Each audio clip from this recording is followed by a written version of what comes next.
చేసినందుకు ఆ యొక్క దేవి యొక్క కృప మీ పైన ఉండాలని కోరుకుంటూ, నిజంగా ఒక విషయం చెప్పాలంటే ఈ కార్యక్రమం మేము మొదలుపెట్టినాక మొట్టమొదటిసారిగా మా ఆప్త అన్న దగ్గరికి పోయి కుత్బుల్లాపూర్లో ఈ ప్రోగ్రాం చేస్తున్న మేము కళాకారులము, రాష్ట్రంలో మాకు ఎంత పేరు ఉండొచ్చు, కేంద్రంలో ఉండొచ్చు, కానీ ఎక్కడో అయినా లోకల్ కాబట్టి మేము ఇక్కడ లోకల్ బిడ్డలో మేము ప్రోగ్రాం చేసుకుంటామంటే పెద్దగా అతి పెద్దగా మాకు దయ ఉంచి మా యొక్క తనని చూపు చూసి మమ్మల్ని సహకరించిన మొట్టమొదటి వ్యక్తి భూపతన్న. అన్నకు సపోర్ట్ గట్టి కొట్టాల.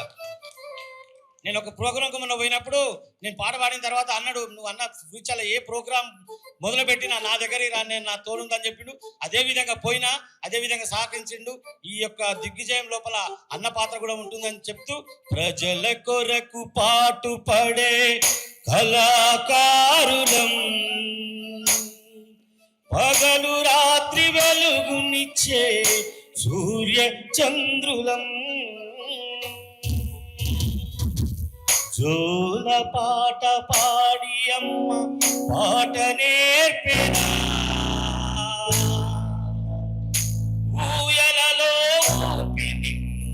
ఊరడించెనా,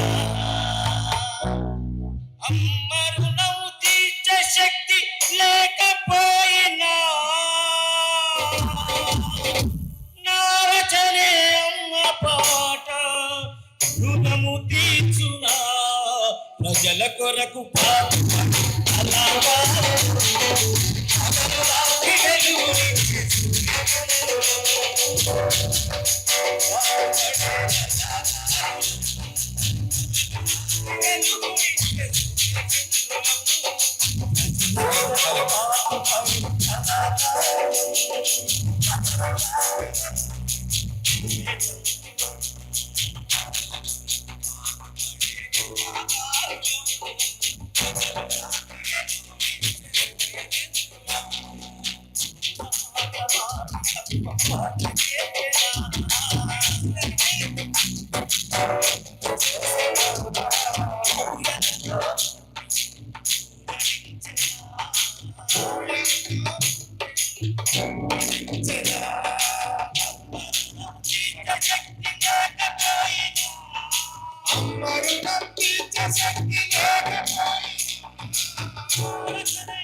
థ్యాంక్ యూ అన్న. అదేవిధంగా